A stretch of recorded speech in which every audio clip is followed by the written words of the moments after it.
자, 디귿번에서 전세금 증감 청구권이 나오는데 법조문의 내용은 이렇습니다. 경제 사정 등의 변동으로 인해서 전세금이 현실적이지 않다면 전세금의 증감을 청구할 수가 있는데, B번 보시면 그러나 증의 경우에는 대통령이 정하는 기준에 따른 비율을 초과하지 못한다. 10번 전세금 증감 청구권은 뭐죠? 형성권이다. 이렇게 나와 있죠. 일단 대통령이 정하는 기준의 비율을 이렇게 동글하게 쳐가지고 20분의 1을 초과할 수가 없다. 1년에 한 번씩만 합니다. 따라서 증액한 경우는 몇 년이요? 1년에 한 번씩만. 근데 여기서 문제가 있습니다. 형성권이라는 것 때문에 요 20분의 1을 초과하지 못해 1년에 한 번씩 뺏기 못하는 것은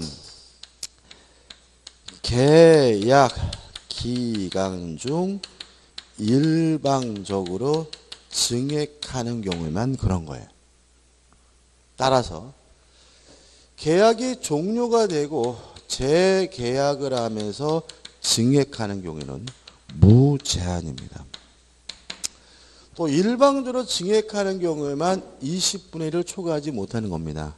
따라서 전세권자의 승낙을 얻어서 증액하는 경우에도 뭐예요? 무제한입니다. 이 조시 꼭 기억해 두셔야 돼요. 이거 반드시 취재해야 될 겁니다. 주택 임대차도요. 20분의 1을 초과하지 못하고요. 상가 건물 임대차는 100분의 9%를 초과하지 못해요. 근데 그것도 다 뭐예요? 계약 기간 중 일방적으로 증액하는 경우에만 제한이에요. 따라서 우리나라는 아무리 집주인이 악독해도 계약 기간 중에 일방적으로 증액하는 사람은 없죠. 보통 언제 증액해요? 끝나고 재계약하면서. 그때는 100%를 증액하든 200%를 증액하든 1000%를 증액하든 아무런 제한이 없습니다. 무슨 말 아시겠죠? 따라서 이거는 세입자를 보호하기 위한 규정이 아니라 집주인을 보호하기 위한 규정입니다. 왜냐하면 20분의 1을 초과하지 못한다면 1년에 한 번씩 계약 기간 중이더라도 일방적으로 뭐 할 수 있어요? 증액할 수 있다는 의미가 되거든요. 그죠? 1년에 한 번씩 몇 %? 5%씩. 어마어마하죠? 그죠? 요새같이 이율이 낮을 때. 특히 그 서울 같은 경우에는 상가 건물이 9%라 했잖아요. 그죠? 그래가지고 1년에 한 번씩 9%를 올리는 데가 있어요. 뭐 홍대 있고 가로수길 그런데. 그래가지고 이게 그러니까 이게 참 아주 치졸한데, 그러니까 법을 만들면서 이게 차라리 그죠? 있는 사람 위한 법이다라고 만들면 좋은데 없는 사람을 보호하는 척하면서 서민들을 뭐에 등치는 법조문, 이런 것들은 진짜 말도 안 되는 조문이고요. 최근에 그래서 이거를 개정하려는 논의가 좀 있어요. 네, 되게 힘듭니다. 우리나라는 있는 사람의 힘이 굉장히 뭐예요? 강한 나라예요. 아주 묘한 나라예요. 아주 이상해 저는. 그래가지고 저번 국회 때도 이거를 개정해야 된다. 다시 말하면 재계약할 때 증액의 범위를 제한해야지. 이게 아무 의미 없는 거다. 세입자를 보호한 것이 아니다. 해가지고 주장했던 국회의원들은 다 뭐죠? 공천 탈락이 됐어요.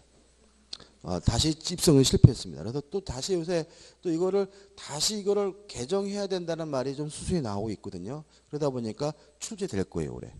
사람들이 잘 몰라, 이거를.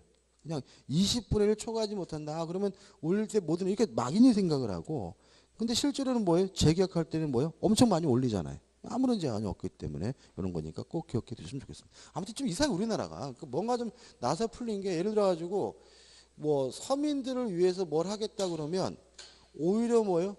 돈 없는 사람들이, 서민들이 저는 빨갱이다 그래. 그지 않아요? 그죠? 그죠? 그잖아요. 그죠? 이상해, 아무튼. 그러니까 있는 사람이 저는 빨갱이다 그런 건 좋은데, 없는 사람들이 그 혜택을 누릴 사람들 스스로가 뭐죠? 저는 빨갱이다 이래 버린다니까. 왜 그러는 거예요?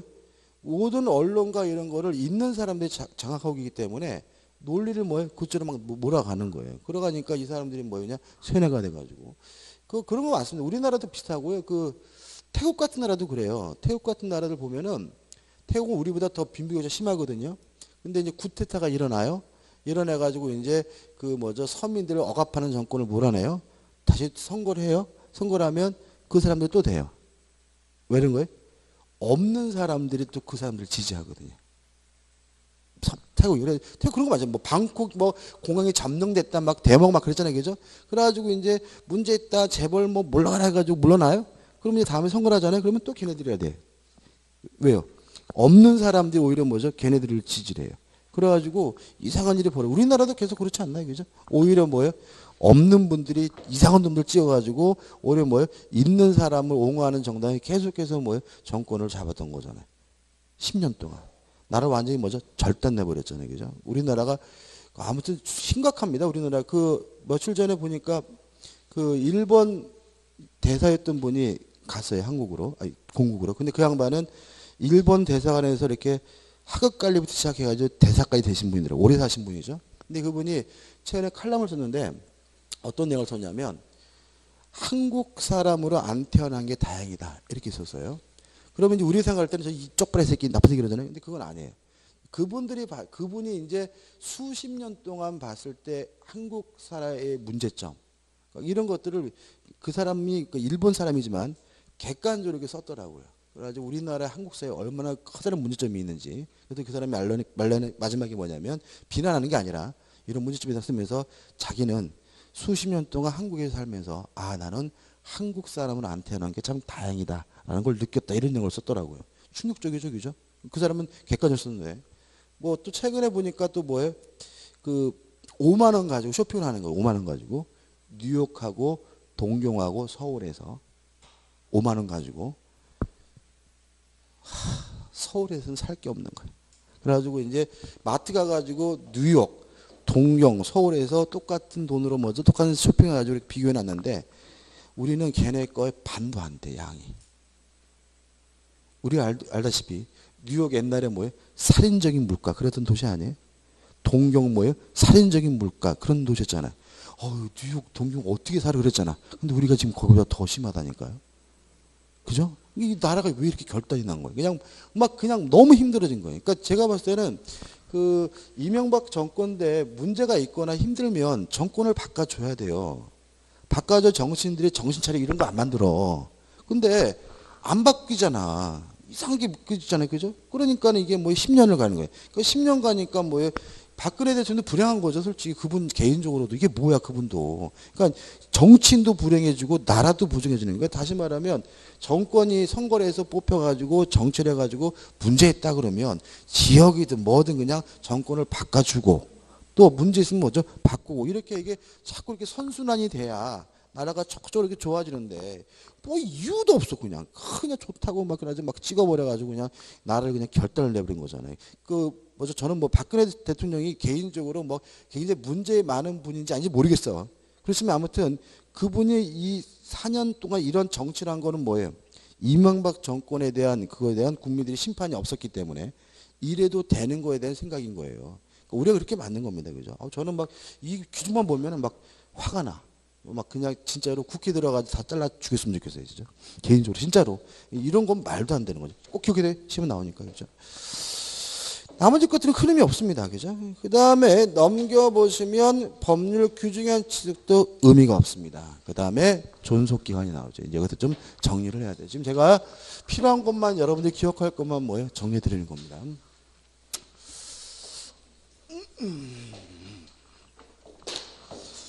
전세권의 존속기간에 대해서는요. 시험 문제 아주 잘 냅니다.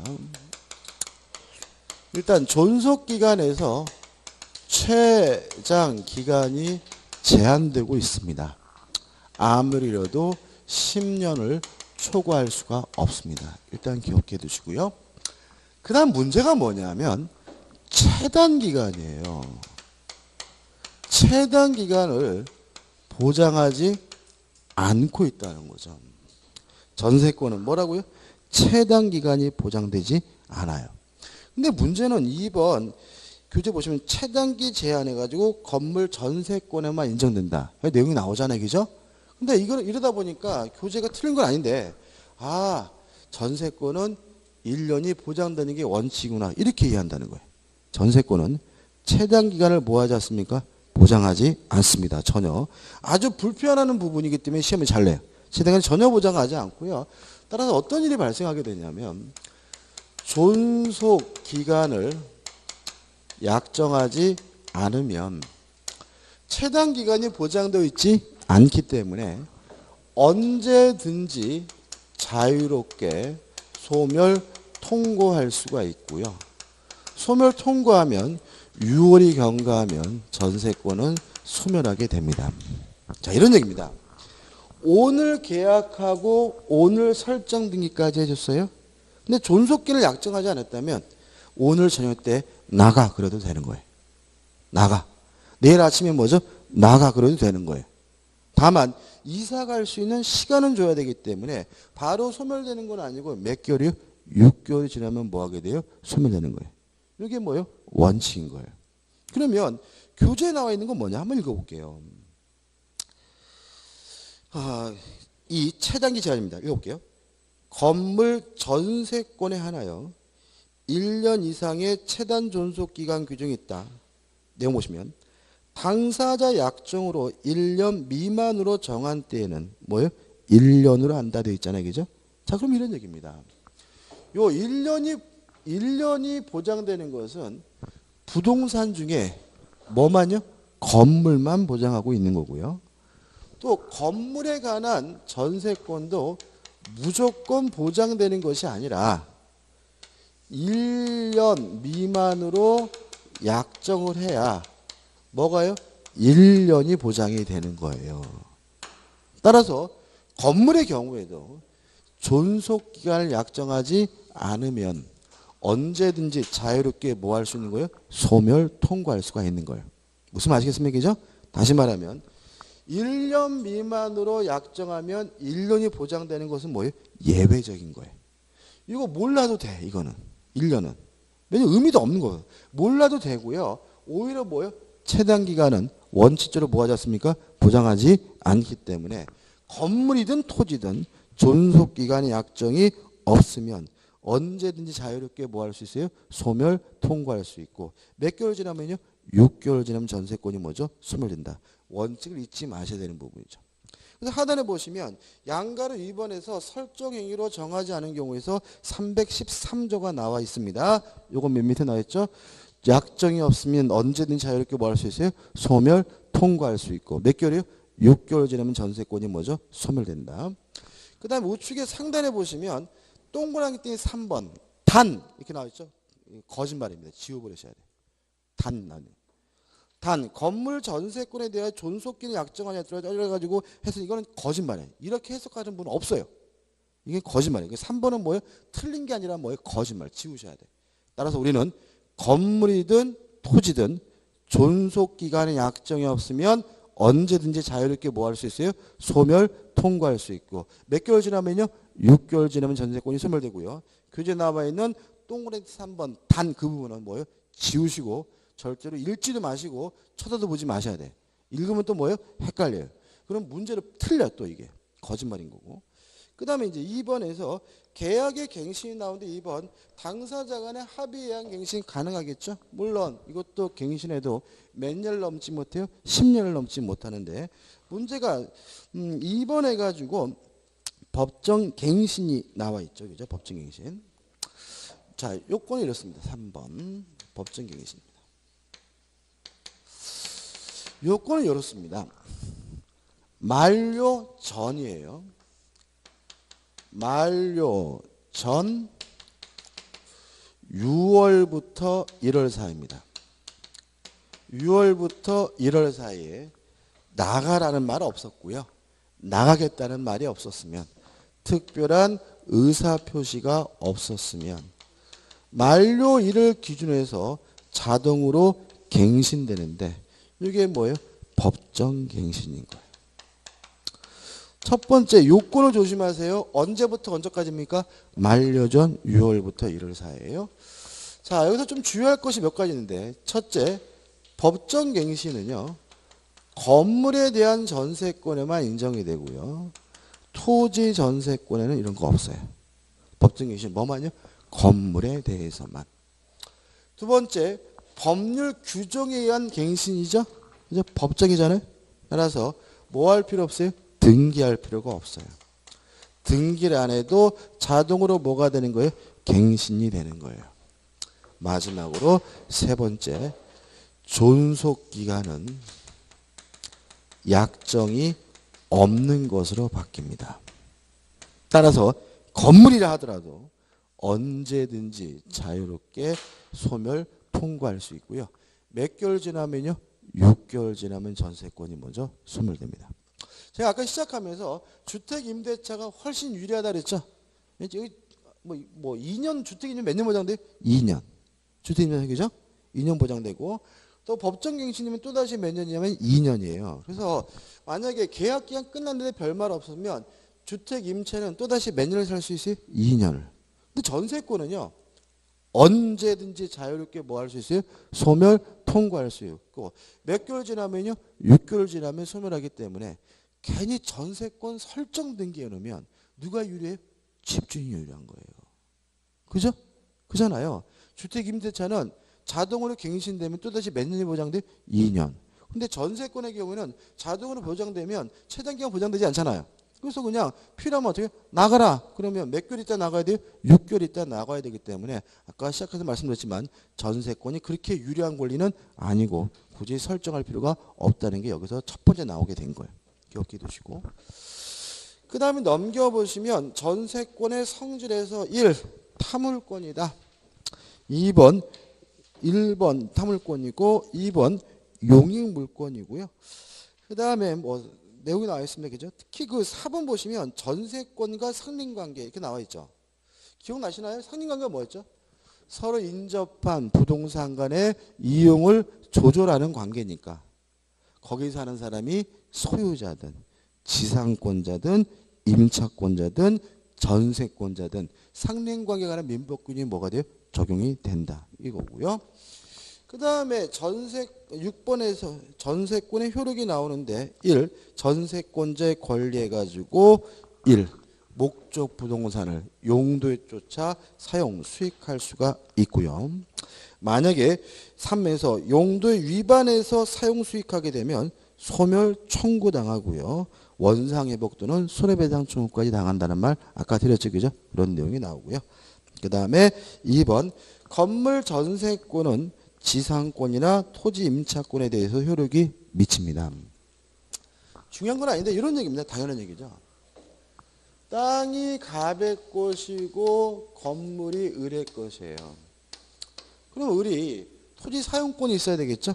아까 공부했던 뭐예요? 지상권일 수도 있고 아니면 다음 주에 할 임차권일 수도 있겠죠. 근데 이런 상태에서 병합해 건물에 대해서 뭐가 설정이 됐어요? 전세권이 설정이 되면 이 전세권은 건물에 대한 권리고 지상권이나 임차권은 뭐예요? 토지에 대한 권리지만 뭐에 돼요? 지상권에도 임차권에도 그 효과가 어떻게 해요? 미친다. 이런 얘기예요. 따라서 전세권자의 동의 없이는 지상권 임차권 함부로 뭐 하지 못해요? 소멸시키지 못하고요. 또 전세권자가 돈을 못 받았다는 이유로 경매가 이루어지면 경락인은 건물에 관한 소유권뿐만 아니라 토지에 대한 지상권 임차권도 어떻게 해요? 함께 갖게 되는 거죠. 이게 애매하게 생각되는 분들은 왜 그러는 거예요? 애매한 거 하나도 없는데 지상권인 토지에 대한 권리라는 거 아직도 감이 없어서 그래. 그죠? 그죠? 건물에 관한 전세권이 어디에도 미칩니까? 토지에 대한 지상권 임차권에도 그 효력이 미칩니다. 우측에 3번에서 전세권자를 위한 법정지상권이 나오죠.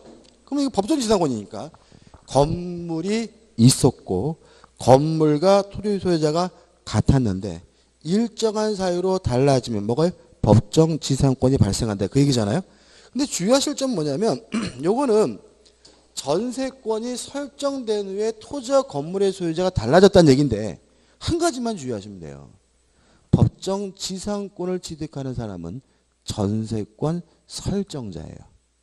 왜냐하면 지상권은 건물 등을 소유하기 위해서 남의 땅을 쓰는 거니까 누가 가질 수 있는 거예요? 건물의 소유자가 가질 수 있는 거죠. 따라서 전세권자가 법정지상권을 취득하는 게 아니에요. 법조문 읽어볼게요. 305조 1항입니다. 대지와 건물이 동일한 소유자에 속하는 경우에 건물의 전세권을 설정한 때에는 그 대지 소유권의 특별 승계는 전세권 설정자에 대하여 지상권을 설정한 것으로 본다. 어떻게 나오겠습니까? 전세권 설정자를 전세권자로 바꿔서 오답을 만듭니다. 그래서 어떻게 나와요? 전세권자에 대하여 지상권을 설정한 것으로 본다. 그럼 뭐예요? X다. 꼭 확인하셔야 돼. 이것도 그냥 지나가요. 다시 한번요. 법정 지상권을 취득하는 사람은 건물의 소유자이어야 하므로 전세권 설정자가 법정 지상권을 취득하는 거지. 누가 취득하는 게 아니에요? 전세권자가 취득하는 것은 아니다. 꼭 기억해 두시고 끝입니다. 하단에 보시면 전세권의 처분에서 넘겨보시면 내용이 나오는데 1번 처분의 자유. 전세권도 물권이기 때문에 자유롭게 양도할 수 있고 임대할 수 있고 담보 설정할 수 있고요. 다만 지상권과 다른 점은 이것은 특약으로 제한할 수 있어요. 그래서 우리가 아까 지상권은 자유롭게 양도, 임대, 담보 설정할 수 있지만 특약으로 뭐 할 수 없었어요? 제한할 수가 없었죠. 그렇지만 전세권은 특약으로 뭐 할 수 있어요? 제한할 수 있다 정도 기억하시기 바라고. 3번 전세권의 담보재금 저당권 설정할 수 있고요. 4번 전전세가 나오는데 이건 이번 강의 때는 안 할 겁니다. 한번 쭉 읽어보시고 나중에 가입표가 아니에요. 그죠? 나중에 검토할 거고. 우측에 보시면 5번에서 전세권자는 현상유지 수선할 의무가 있습니다. 기억나시나요?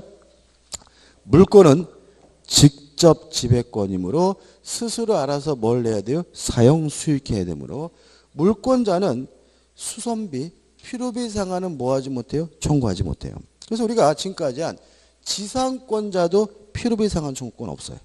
지역권자도 뭐가요? 필요비 상한 청구권 없고요.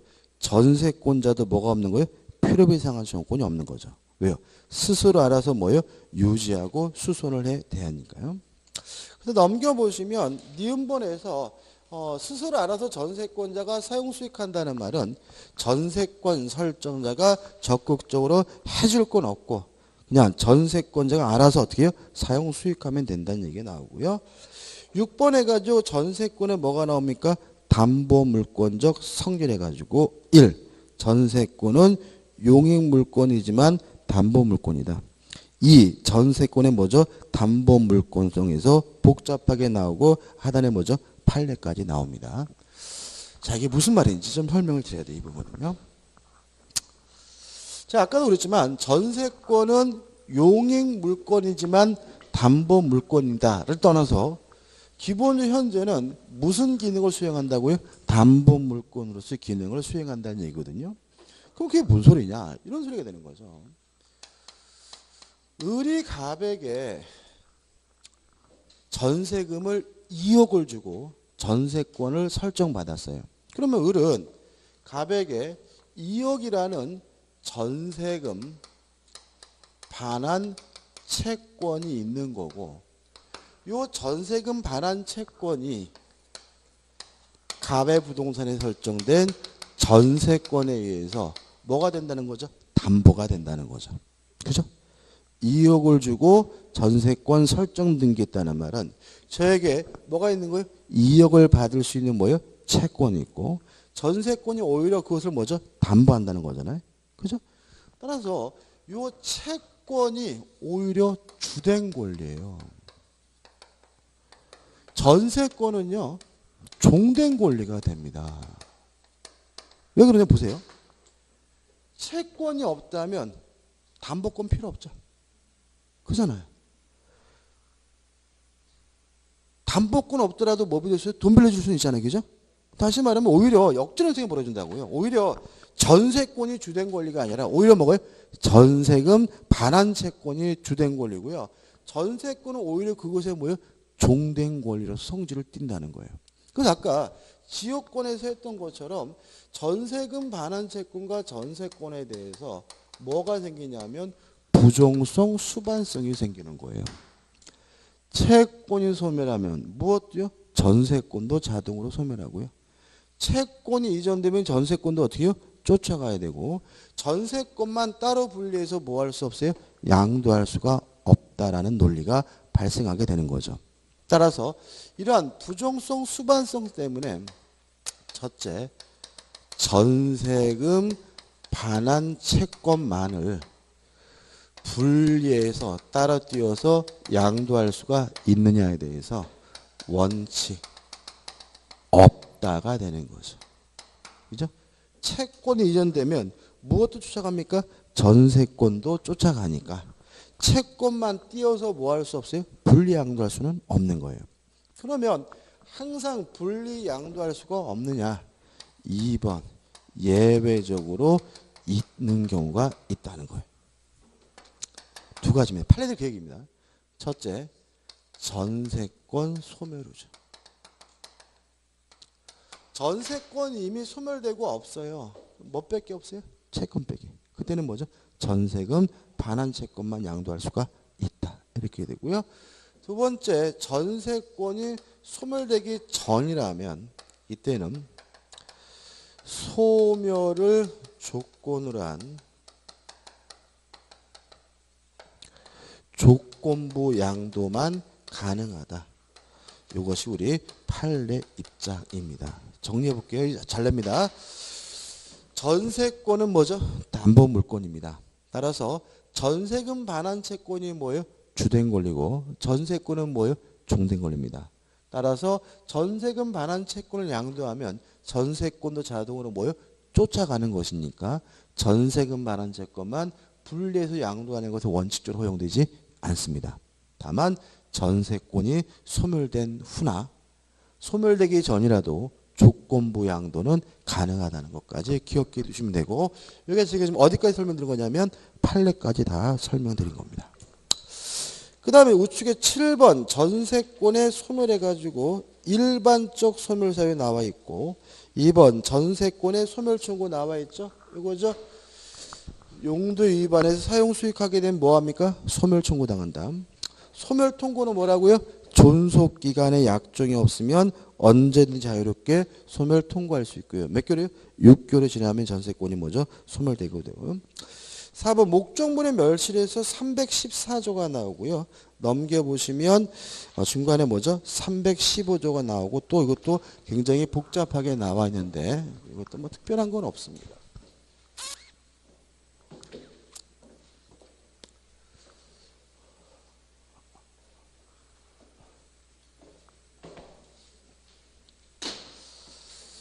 전세권이요. 멸실 훼손됐어요. 목적물이 멸실 훼손됐어요. 그러면 우리가 점유권에 세운 것처럼 결국 둘로 나누게 돼요. 전세권자에게 고의나 과실이 없는 경우와 멸실 훼손에 대해서 전세권자에게 고의나 과실이 있는 경우로 나뉘겠죠. 그래서 불가항력에 의한 거라는 말은 전세권자에게 뭐가 없다는 얘기예요? 고의 과실이 없다는 얘기거든요. 이때는 책임을 안 집니다. 이때만 뭘 져요? 책임을 집니다. 그렇죠? 기본 전제가. 그럼 어떻게 되느냐? 고의나 과실이 없다, 책임이 안 진다는 말은 결국은 멸실 훼손된 범위에서 전세권은 소멸하게 되는 거고요. 따라서 전세권자는 전세금 반환을 청구할 수가 있다라는 말이 되는 거죠. 예를 들어서 지진이 나가지고 건물이 무너졌어요. 그러면 전세권자가 뭐 할 일은 아니에요? 책임질 일은 아니고요. 멸실된 범위에서 전세권은 뭐가 돼요? 소멸된 거니까 집주인에게 내 돈 내놔라 전세금 반환을 뭐 할 수 있는 거예요? 청구할 수가 있는 거죠. 근데 만약에 전세권자의 고의 과실로 멸실된 거라면 뭘 져야 돼요? 책임을 져야 돼요. 이 책임액만큼 전세금에서 뭐 하게 돼요? 충당하는 것이 가능하다. 끝인 거죠. 그렇죠? 지금 집주인 입장에서는 뭘 가져두고 있어요? 전세금을. 근데 세입자가 과실로 불나가지고 집이 없어졌다면 그 범위에서 전세금에서 뭐 할 수 있는 거예요? 충당, 깔 수가 있는 거고 물론 모자르면 어떻게 해요? 더 받고 남으면 뭐죠? 돌려주면 되는 거죠. 그래서 굳이 교회처럼 이렇게 복잡할 필요가 없는 거죠. 다시 말하면 고의과실이 없으면 책임지지 않는다. 전세권자는 뭐예요? 전세금 돌려받으면 되고요. 만약에 고의과실이 있다면 뭘 져야 돼요? 책임을 져야 되므로 그 책임의 만큼 전세금에서 뭐 하게 됩니까? 충당하게 되는 거죠. 그다음 우측에 보신 2번 전세권 소멸의 효과에서 1번 동시이행이 나와요. 굉장히 중요한 게 나오는데 317조입니다. 읽어볼게요.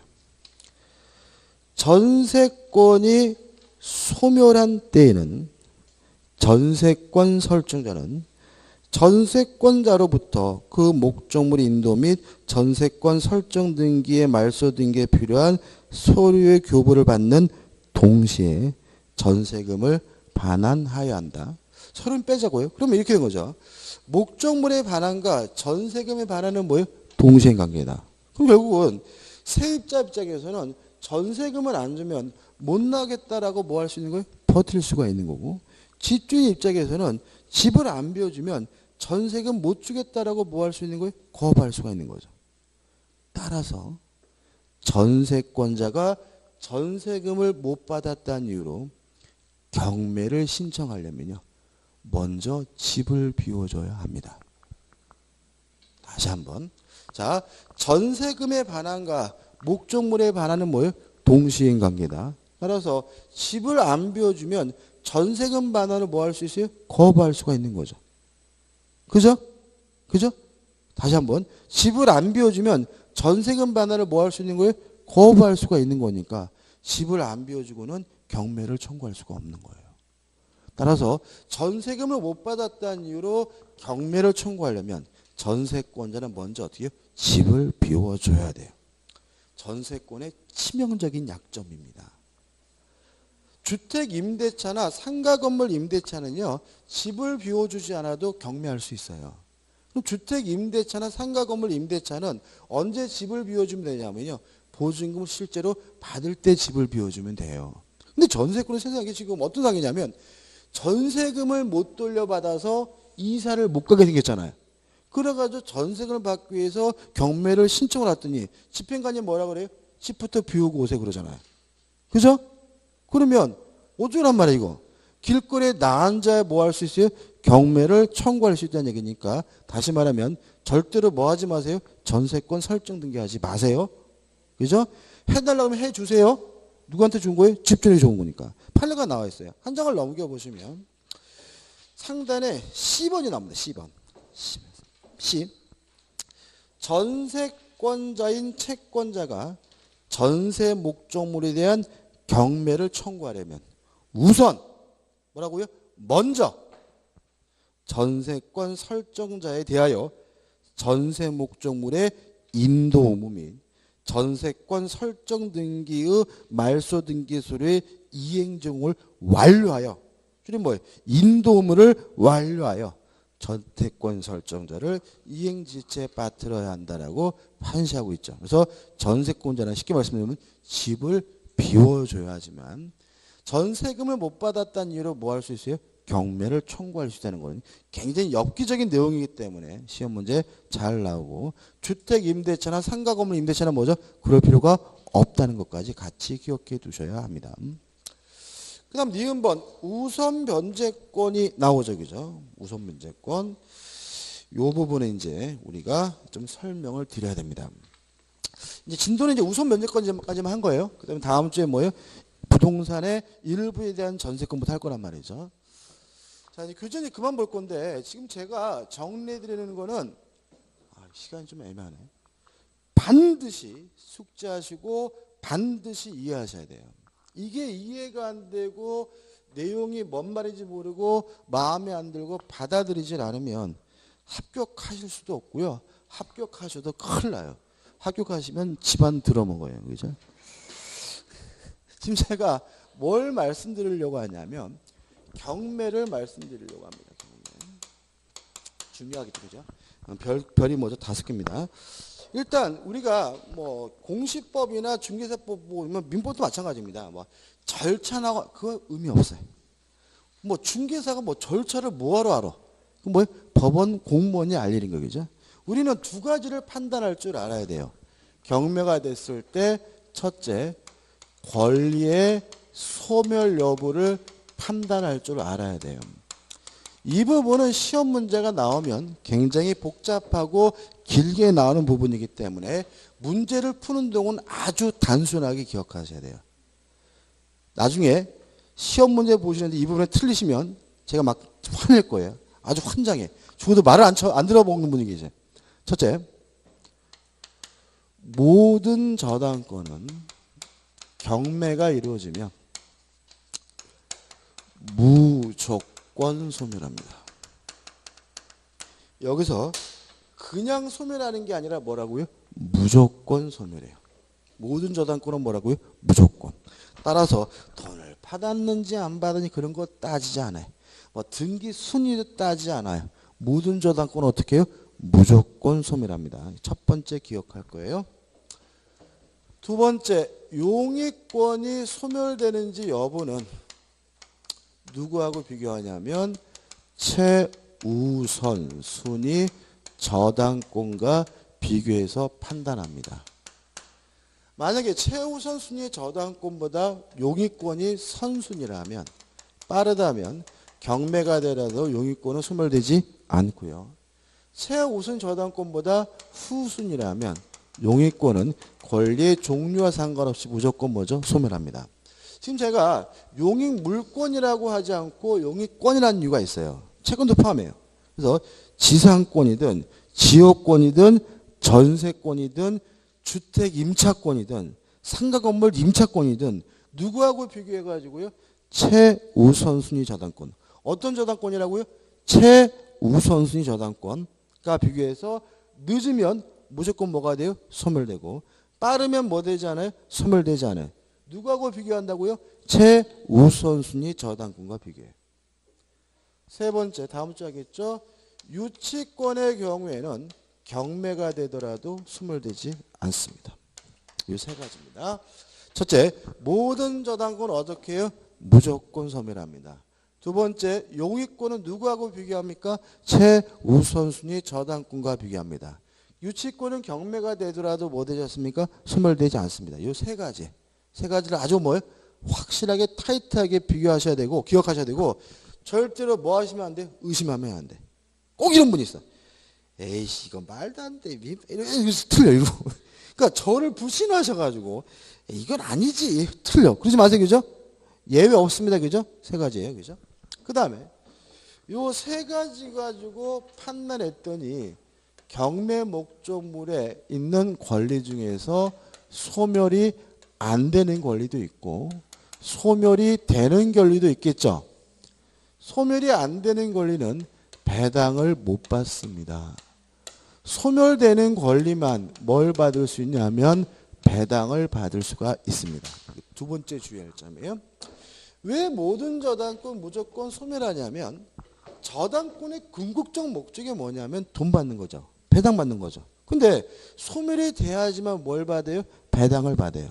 소멸되지 않으면 뭘 못 받아요? 배당을 못 받으니까 모든 저당권 무조건 뭐가 돼요? 소멸되는 거고요. 따라서 이것 때문에 용익권이 소멸되는지 이유는 가장 빠른 저당권과 비교해야 돼요. 왜요? 모든 저당권이 무조건 뭐가 돼요? 소멸되기 때문에 그런 거예요. 그죠? 그 다음 이제 소멸되는 권리만 배당을 받는데 배당 순위는 어떻게 주어지느냐? 나중에 우리 교재나 다른 책에 이제 이렇게 나옵니다. 1번 실행비용, 2번 소액 임차보증인 근로자의 3개월치 임금, 3번 다 이거 외우지 마세요. 만약에 그거 외우고 계신 분 있으면 제가 또 화낼 겁니다. 외우면 안 돼 이거는. 의미 없는 것들입니다. 다 의미 없고 아무런 가치가 없고 실제로 그 나와 있는 순서가 꼭 맞는 것도 아니에요. 의미가 없는 거예요. 외우면 안 되고요. 먼저 여기서 우리 생각해 볼 게 뭐냐면 우선 변제권이라는 개념이에요. 우선 변제권이라는 말은 뭐예요? 우열에 따라서 순서에 따라서 변제받을 수 있는 권리라는 뜻이라 그랬잖아요. 이게 배당 순위 아니에요? 그죠?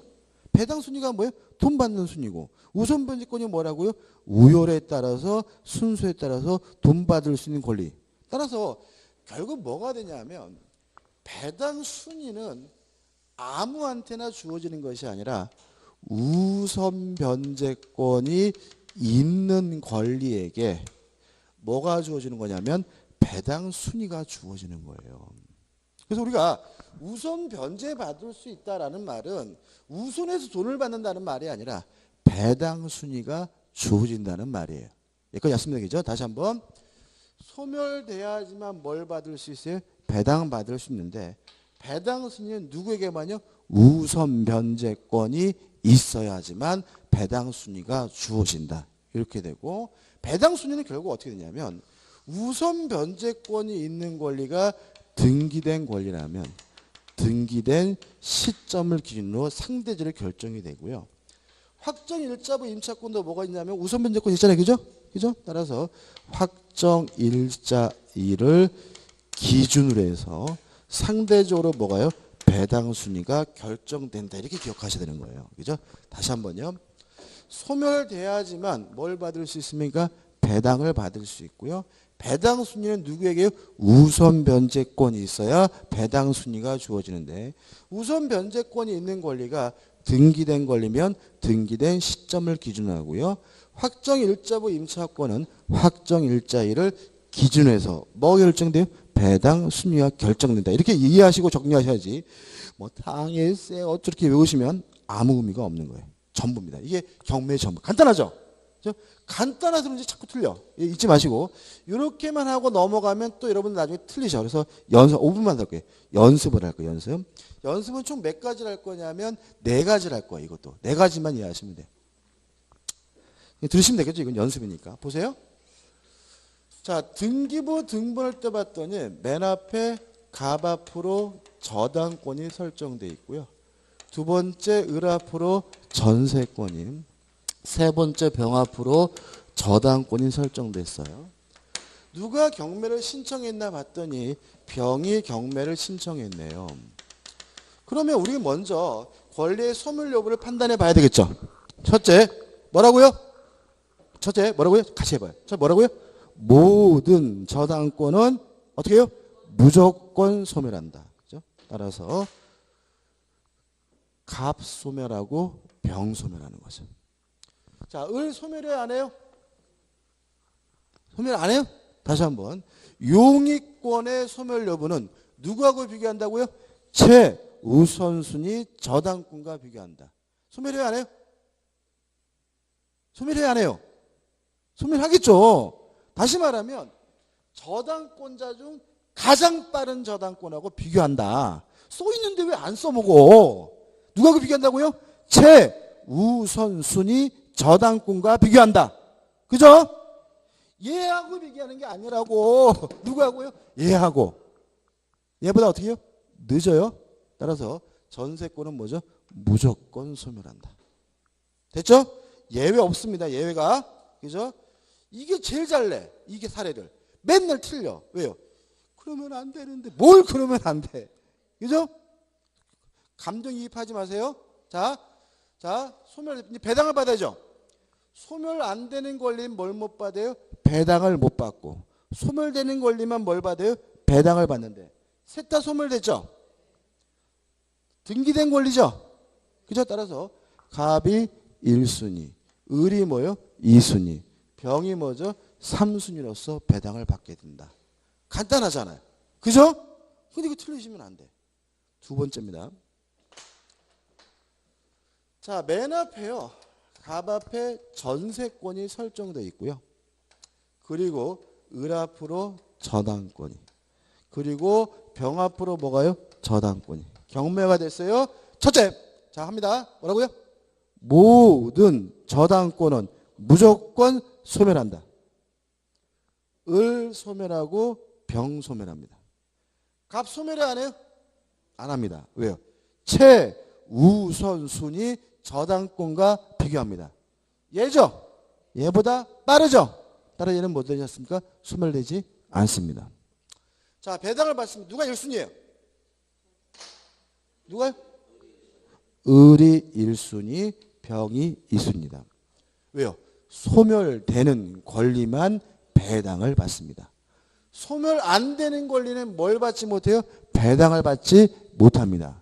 그러면 이 사람은 돈 못 받아요? 아니죠. 이 돈을 누구한테 받아요? 경락인으로부터 반환받는 거죠. 이해되시죠? 소멸 안 된다는 말은 내가 그 아파트를 경락받았더라도 얘가 있다는 얘기잖아. 그럼 얘한테 누가 돈 줘야 돼? 내가 돈 줘야 되잖아. 이게 중요하겠어요. 이걸 이해 못하면 난리 나지. 예를 들어서 아파트가 5억짜리인데 전세권이 뭐예요? 2억이 설정돼 있어요. 1번 같은 사례는 뭐예요? 5억 다 써도 돼. 왜요? 나는 깨끗한 건물을 취득하니까. 2번 같은 게 5억 쓰면 난리 나죠? 왜요? 얘가 남아있으니 저한테 얼마를 또 달라 그래? 2억을 또 달라 그러거든. 그러니까 나는 얼마 내야 돼요? 7억을 내야 되잖아요. 이게 얼마나 중요해. 이걸 이해 못하면은 시간 들어먹는다는 거야. 그죠? 따라서 이건 어떻게? 반드시 되는 부분이에요. 이상하게 생각하시면 안 돼. 그죠? 그죠? 다시 한번. 모든 저당권은 어떻게 해요? 무조건 소멸됩니다. 용의권의 소멸력은 누가 하고요? 최우선순위 저당권과 비교합니다. 유치권은 뭐 되지 않아요? 소멸되지 않습니다. 소멸되는 권리만 배당을 받고 소멸 안 되는 권리는 뭐 받지 못해요? 배당받지 못합니다. 배당 순위는 아무한테나 주어지는 게 아니라 우선 변제권이 있어야 배당 순위가 주어지는데 우선 변제권이 있는 권리가 등기된 권리 뭐예요? 등기된 시점. 확정일자 변제권은 뭐예요? 확정일자일입니다. 세 번째는 중요한 게 아니라 또 엉뚱한 생각을 하실까 봐 그래요. 세 번째. 맨 앞에 1번 저당권이 있고요. 갑. 2번에서 을 앞으로 지상권이 있네요. 아, 그럼 토지인 거죠? 그죠, 토지. 3번에서 갑 앞으로 저당권이 있어요. 경매가 됐습니다. 첫째, 모든 저당권은 어떻게 해요? 무조건 소멸하니까. 갑 소멸하고, 병 소멸하겠죠. 그죠? 을 소멸해 안 해요? 소멸합니까? 안 합니까? 소멸합니까? 안 합니까? 왜 안 해? 진짜, 여기 있잖아. 왜, 용의권이라니까, 용의권! 진짜. 얘보다 늦죠? 무조건 소멸합니다. 예외가 없다고 이거는. 뭐 법정 지상권이 나발이든 분명히 그거 따지잖아요. 무조건 뭐예요? 소멸되는 거예요. 그죠? 됐죠? 그죠? 1순위가 누구예요? 배당받을 때. 2순위가.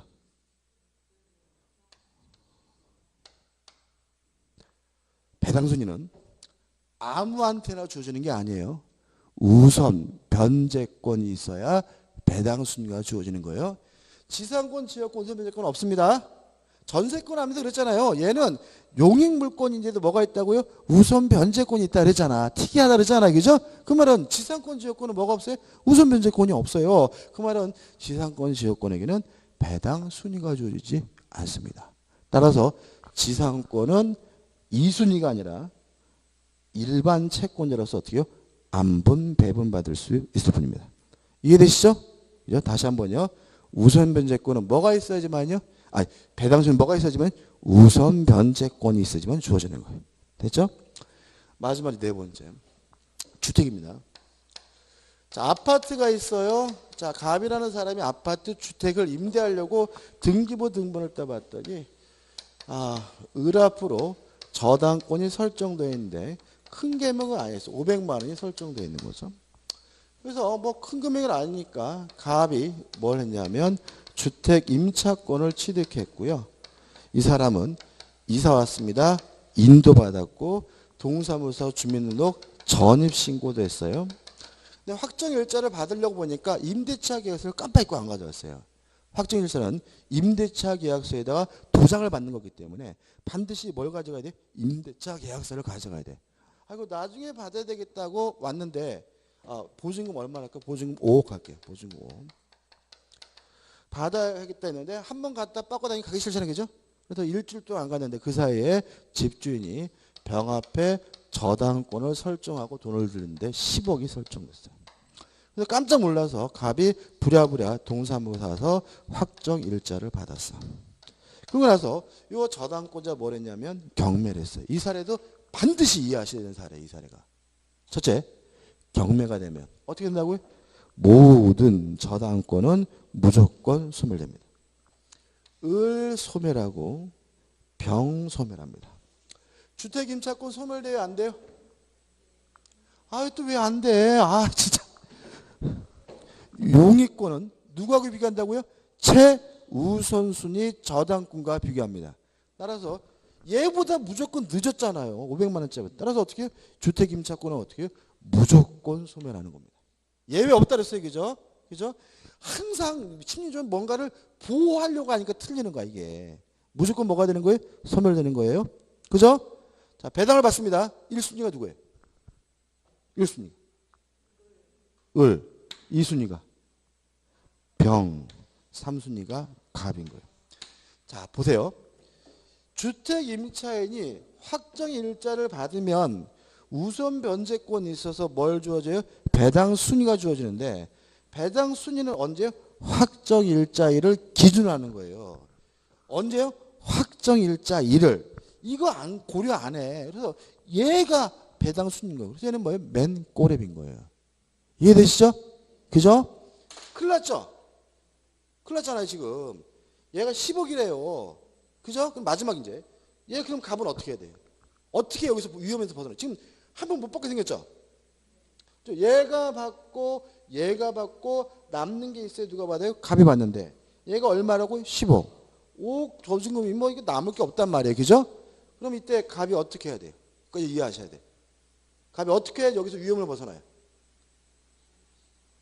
전입신고해? 아니, 과거로 들어갈 수는 없잖아. 뭐 전입신고부터 하고 확정일자 그건 과거니까 지금 어떻게 해야 되냐고. 어떻게 지금 이 위기를 벗어날 수 있는 거예요. 이걸 이해하면 여기 분이 끝나요. 어떻게 하면 되냐면 을한테 500만 원을 갚으면 돼요. 500만 원을 갚으면 얘가 뭐죠? 없어지죠. 그러면 최우선순위 하다건이 누구예요? 병이자. 병보다 먼저 전입신고를 했기 때문에 경매가 되더라도 갑은 뭐 되지 않아요? 소멸되지 않아요. 따라서 뭐는 못 받아요? 배당은 못 받지만 보증금을 누구한테 받으면 돼요? 경락인한테 5억을 다 받으면 돼요. 무슨 말 아시겠습니까? 그죠? 이 사례가 왜 시험에 매달 나오겠어요? 우리 대한민국 사람들은요, 현금 주고 아파트 사는 사람 거의 없어요. 은행에서 다 뭐예요? 탈 때 대출을 받기 때문에 항상 1순위가 누가 끼고 있어요? 은행이 끼고 있어요. 그러니까는 내가 경매가 됐을 때 내 주택 임차권 소멸되지 않는다는 생각은 뭐예요? 환상인 거예요. 무조건 뭐가 되는 거예요? 소멸이 되는 거예요. 무조건. 왜요? 항상 1순위 누가 잡고 있어요? 은행이 잡고 있으니까. 무조건 소멸. 그러니까 뭐 소멸 안 된다. 이거 아니야. 무조건 우리는 뭐예요? 소멸되는 거야. 아까 말했잖아. 법은 소멸한 거 아니라니까요. 그죠? 무조건 소멸되는 거예요.